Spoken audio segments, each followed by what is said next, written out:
What's up, guys? It's Bumpkins. Today is Wednesday, February 23rd. Wednesday means New Comic Book Day. New Comic Book Day means New Comic Book Haul video. As always, I went down to Infinity Flux here in Chattanooga, Tennessee for another big old stack of books and a couple other goodies as well. Real quick, guys, if you are in the US and you need a comic shop, or if you have one but you're looking for a different one, reach out to Infinity Flux. Wherever you're watching this, they'll be linked or tagged or some way to contact them. Reach out to them, let them know what you're looking for. They do ship all over the country. So if you, like I said, if you're looking for a shop, reach out to them and they can help you out. But let's go ahead and jump in because, like I said, we've got a nice big stack of books starting with Marvel. As always, we've got Amazing Spider-Man number 90. This is just continuing the Beyond storyline. I think there's 3 more parts in this. Everything, the Beyond Corporation has basically been outed. Ben knows everything that's going on. Peter is back up and running around, sort of, kind of. We get more Queen Goblin. It's just a good continuation of a really good story, and the ending really makes me want the next issue. I can't wait for that. Ben Reilly, Spider-Man number 2. So this is continuing the story of Ben Reilly back when he was Spider-Man in the 90s. Although I don't know that this takes place in the 90s, but that's when it fits within all those stories in the 90s. He goes up against the Scorpion in this one, which is really cool. And there's a neat little mystery to it that maybe everything that he thinks he's seeing, he's not. I don't know if that's the mystery they're going for, but that's what I took out of it. But there's definitely some shenanigans going on, and it's cool to see Ben back in the class. I say the classic suit, the classic Ben Reilly Spider-Man suit. Just, you know, all that whole era of Spider-Man was a mess back in the day, but now that we're, you know, 20-something years removed from it, it's cool to sort of revisit it, and, you know, to see back when all this was going down. So this is a fun mini-series. I can't wait for the next one. Black Widow number 14. I thought that I had dropped this from my pull list, but maybe I didn't because it was in my box today. Regardless, I've got the other issues leading up to this, but I'm just behind on them. So this is actually one of the only Marvel books that I didn't read. But yeah, I liked this series wherever it was that I left off. And like I said, I do have all the way up through issue 13, so now I've got 14. I just need to go back and catch up. Carnage Forever number 1. This is one I don't know if I really needed. I haven't read it yet. I like Carnage. I don't know if I need... I don't know if I really... I haven't read a lot of books, recent books with Carnage. But I don't know if I love the direction they've taken, because it seems like it's really convoluted now. I like classic Carnage from the 90s when he was Cletus Cassidy, serial killer with the power of a symbiote, and he was just up to no good. He just liked to do bad things just because he was a bad guy, and that was it. And I guess his mythology has changed a lot over the years. I'm not really well versed in all that stuff, but I'm going to check this out, and maybe I'll change my mind. Oh man, probably my favorite Marvel book that's out right now, Dark Ages number 5. You know, I didn't realize that this miniseries is over with the next issue. It's only a 6-issue miniseries. I was thinking it was 8 for some reason, and I was wishfully thinking that it would just last forever because it is so cool. You guys probably know all about this. You know, it's its own story set in its own... I don't want to say universe, but it's its own thing. You know what I mean? It's not tied to anything else going on in the Marvel books. The world has been without power for like 7 years. The Purple Man Apocalypse is using the Purple Man to make a lot of the heroes do things like Mr. Fantastic and Tony Stark, Beast. There's several others I'm forgetting, but he's making them do things for him to take over the world. And the remaining heroes have to stop him, and that's much easier said than done. This issue just continues to be fantastic. The storyline continues to be fantastic. The art is amazing. Tom Taylor, Iban Coelho. This is the A cover just because I love all the A covers. I just love this story. I wish this could continue on forever and just be in its own world. Forget about what the rest of Marvel is doing because the things that they're doing is so interesting.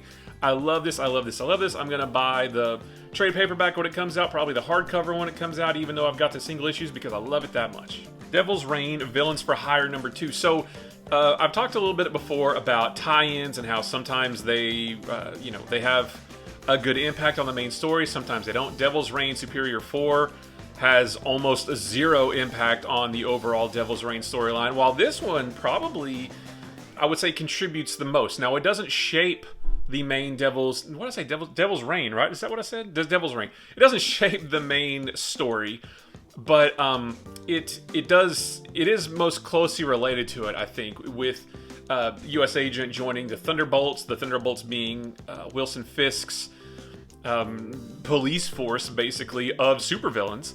And U.S. Agent kind of steps up and he wants to lead them because he knows that they will get off their leash very soon and he can keep them in line. The only thing is, U.S. Agent's written a little bit...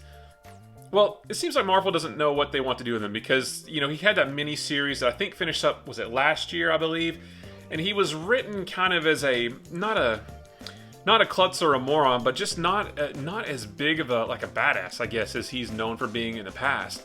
But in this one, he's all, you know, I can keep them in line, and if they step out of line, I can stop them all. And he's like, you know, he's acting real tough, and he just, doesn't read like the same U.S. Agent from the miniseries. I like U.S. Agent. I always thought he was really cool.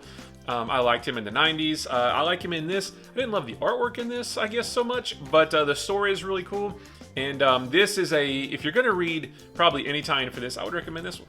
So one of the big ones for this week is Ghost Rider #1. So I love Ghost Rider, but my introduction to Ghost Rider was in the early 90s when Danny Ketch was Ghost Rider, so he's my Ghost Rider. This follows Johnny Blaze.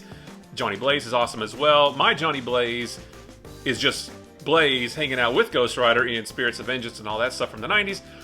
But, and I haven't read a lot of more recent Ghost Rider stories. I have some of the, I think it was a 12-issue series that wrapped up either last year or the year before that followed Johnny Blaze, and I think he was like the King of Hell at one point or something like that. I don't think, it doesn't seem like you really need to know what happened there to read this, because I didn't know, and this is still a pretty cool story. A lot of it, it's oversized, but most of it is set up. It's really cool though. This issue, I'll say this reads more like an issue of Ice Cream Man than anything else, because Johnny Blaze is in a quiet town with a wife and 2 kids, and he's living the perfect life, but things are mysterious, and you don't know if what you're seeing is real or not. It all, you know, reveals itself by the end of the book, but all throughout the book, you're not really sure if what you're seeing is real, if what he's experiencing is real, all this kind of stuff. So it's really cool. We do see Ghost Rider in this, though, so don't think it's all just weird stuff like that. But this was a really good issue. Really looking forward to the second one and to see where this story goes. Iron Man #17, another Alex Ross A-cover. He's done every single A-cover to this series so far, which is pretty cool. I'm super far behind, so I obviously didn't read this one. Hey, can I do this? Is that cool? Does this look like, am I Iron Man? But I'm way behind on this, so I haven't read this one, obviously. But that's one of the next series that I'm going to catch up on is Iron Man. Miles Morales, Spider-Man #35, the X-Gwen variant. So this, even though it doesn't have the logo treatment on it, this ties into the Beyond storyline from Amazing Spider-Man just a little bit, because Miles has gotten himself caught up with at least a program of the Beyond Corporation, and his dealings with that. It was a really good issue. Nothing major happened, but just another good solid issue of Miles Morales. And then last for Marvel, we got Shang-Chi #9. So this kicks off a new story arc where Shang-Chi goes up against his grandfather, his mother's father. So we get to see, there's some weird like demon beasts, but we get to see some cool action with Shang-Chi and his half-sister, whose name I forget, but she's really cool, and then Sister Dagger, who is his other sister. We get to see them fight some big beasts and try to figure out what his grandfather, we know what his plan is. He wants to destroy Shang-Chi and anything to do with Shang-Chi's father's bloodline, including his half-sister. So yeah, this is a good, solid issue. I love the art. The story's still great. This is a good, solid book from Marvel. As for DC, it was a pretty small DC week, but that actually means I read all the DC books this week.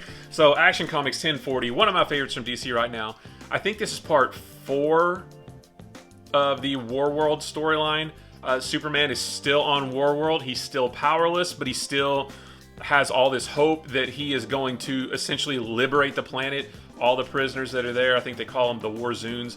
He's going to save them all, even though, you know, he's essentially powerless. I think he's got a little power because he still kicks a lot of butt, but he's not Superman, because of various reasons. But It's just such a good storyline. We do get a little bit of a tease that I found very interesting of maybe how he gets his powers back. Maybe. We're not really sure, but there's a little bit of a, maybe like on one page, there's a little bit of something. And it might be the answer to how does he become, or how does he get his full powers back? Because, you know, the through line throughout the last several issues of Action Comics, and even into Superman before it became Superman Son of Kal-El, was that he was losing his powers. So maybe we learn, or we see how he maybe gets his powers fully back. I'm not really sure, but it's interesting nonetheless. I love this story, and if it went on forever, I wouldn't mind. Deathstroke Inc. number 6. So, 6 issues in, and we finally understand what the ink in Deathstroke Inc. stands for. So, the first story arc is pretty much wrapped up in this, where him and Black Canary were investigating, I think it was called Truth, like this mysterious organization. And now it's going in a different direction, where Deathstroke is taking on, well, I can't remember the name of the society, but it was basically a group of supervillains, and he's going to lead them all and be what he says the baddest of the bad guys, or maybe the greatest of the supervillains, or something like that. So this issue is where he decides to do that. So, you know, we get a peek at the Justice League and maybe a hint at where the next story is going. The last couple pages are really cool. We get a couple of characters that we've seen from another book, and it's really interesting to see them mix it up with Deathstroke, or they're going to mix it up with Deathstroke. They don't in this book. But this also looks like it's going to lead into, what was it called? Shadow War, which is the big crossover with Deathstroke and Batman, and the Robin book as well. So, yeah, super excited for all that. This was a pretty solid issue. Detective Comics 1054, just continuing the Arkham Tower storyline.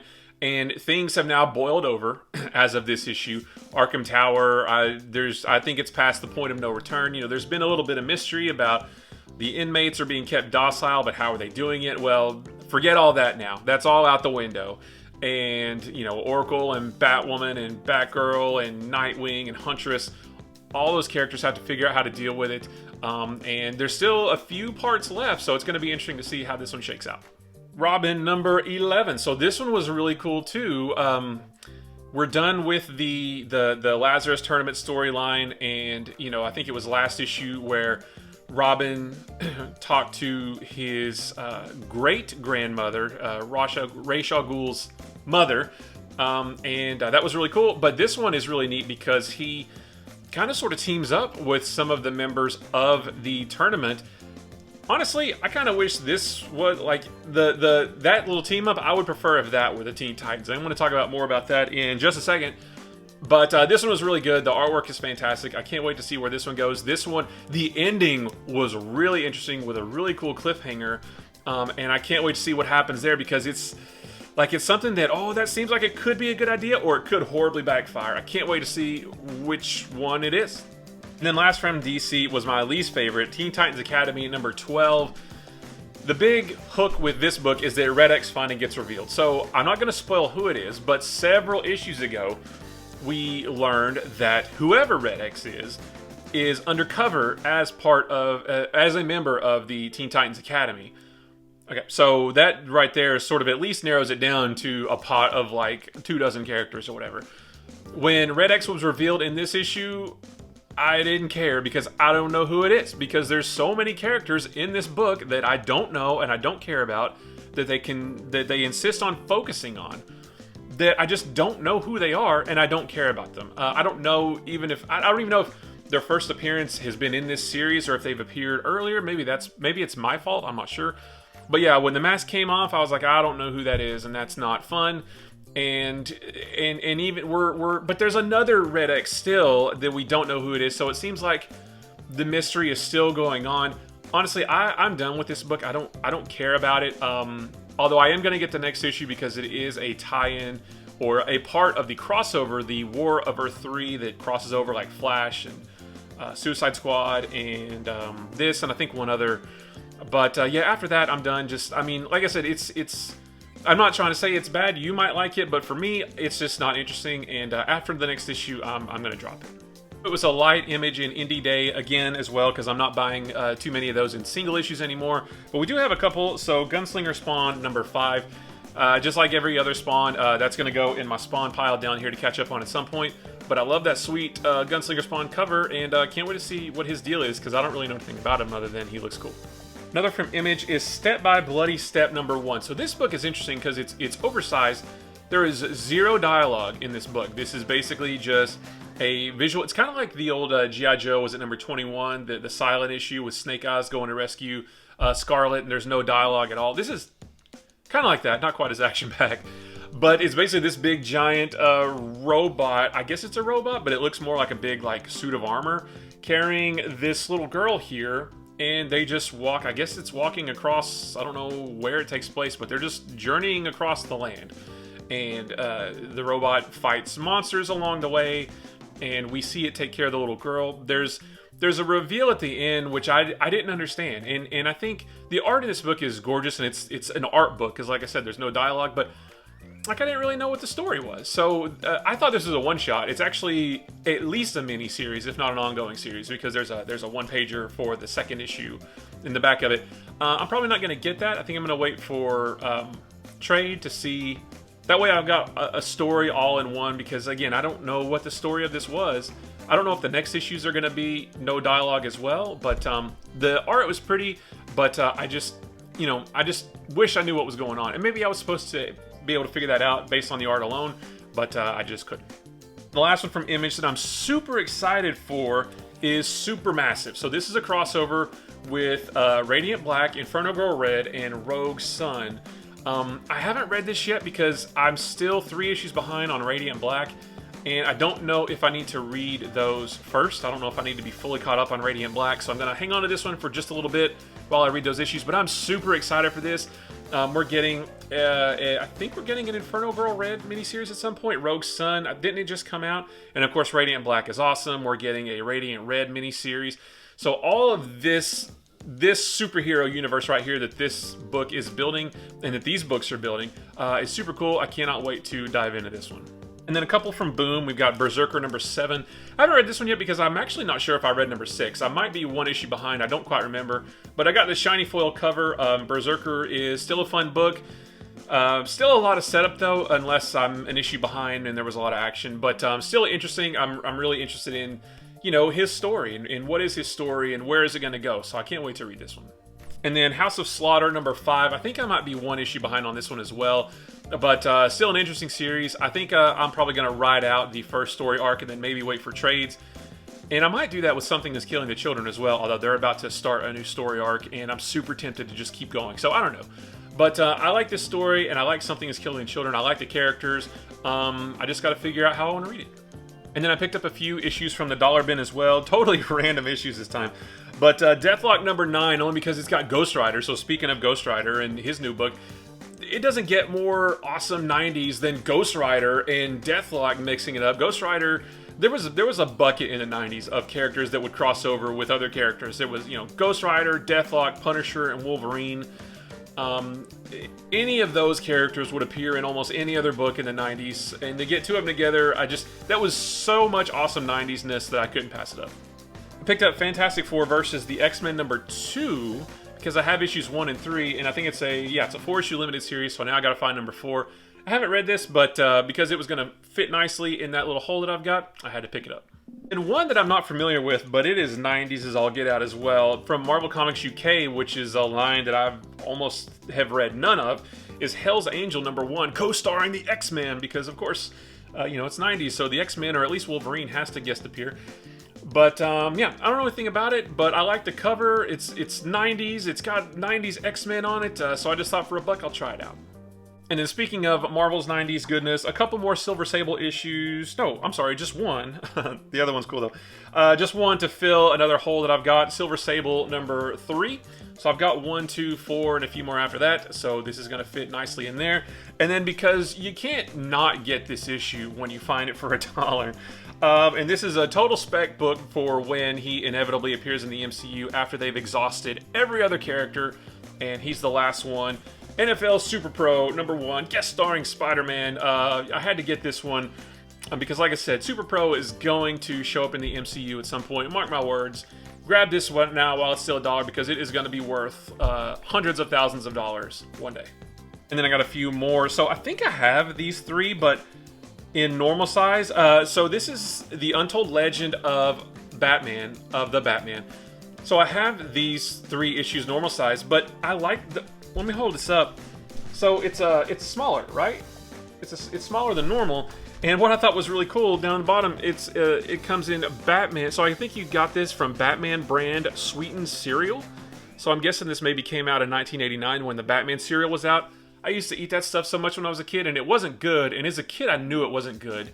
But because it was Batman, I told myself that it was good. So anyway, but I wanted to pick this up just because it was cool. It kind of reminds me of my little tiny Spider-Man comics that I got from packets of High C when I was a kid, although this one's bigger. But I just thought these were cool little things. I don't even know if it's a full-length comic. And there was an Untold Legend of the Batman miniseries that I picked up that I've showed off before. So I just thought this little comic from Batman Serial was cool. So I got number 1 and number 2 and number 3. And I don't know how many, I'm guessing that's all there were, and I don't know if these came in different boxes or whatever, but I just thought those were neat little collectibles to get. And then speaking of Batman, I picked up another couple because they're Elseworlds. So Batman Annual number 18, an Elseworlds title, although when I scanned it into CLZ, apparently I already have it, so that was a dummy move on my part. I should have checked that first. But I love Elseworlds books, so I picked up this one, and then also Detective Comics Annual number 7, which was another Elseworlds. I don't remember the title, but Batman is a pirate. Thought it'd be pretty cool. I love Elseworlds, like I said, so I had to try that one out. And then last is one that I have no idea what this is.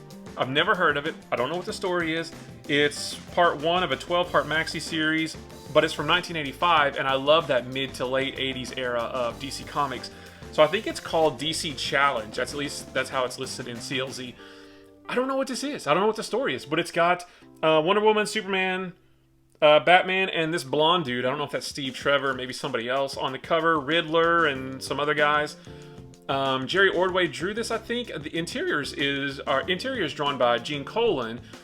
He of Iron Man and Daredevil fame from the Silver and Bronze Age of Marvel Comics, which I'm reading for my history of Marvel right now. So I see Gene Colan every week when I read Daredevil, and now I'm going to see him in this book. So yeah, I can't wait to read it and see what it is. But yeah, I saw mid-80s DC that I've never heard of. That was a surefire buy.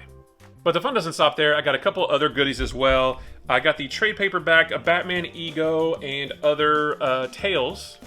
I've never read Batman Ego before, but I think I have it digitally.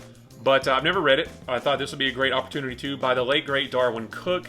I think he did some of the story and the art. You know, Darwin Cook, you know, New Frontier, Justice League New Frontier, amazing.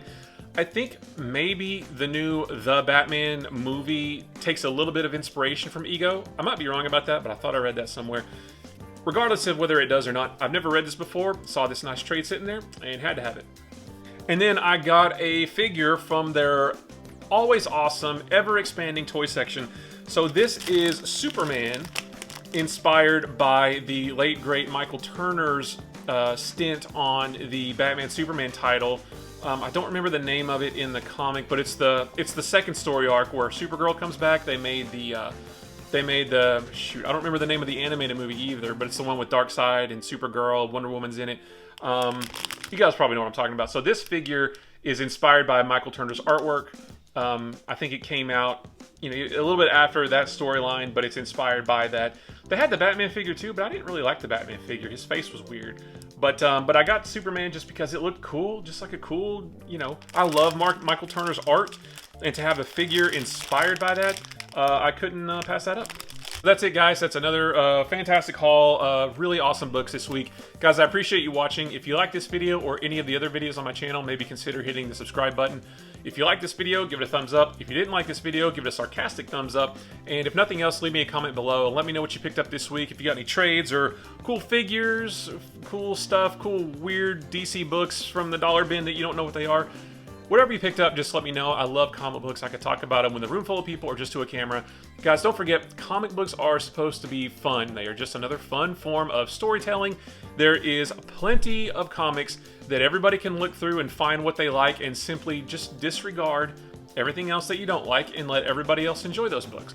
Also, don't forget that it doesn't matter how much you buy each week or each month. What makes a great comic book haul is that the stuff that you get matters to you, that is special to you, makes you excited to sit down and open a comic and read the story inside. Whether it's 1 book, 10 books, 1 book, 10 books, 100 books, it doesn't matter how much you buy, as long as what you get is special to you. That's what makes a great comic book haul. So guys, I appreciate you watching, and I will see you in the next one. Bye-bye.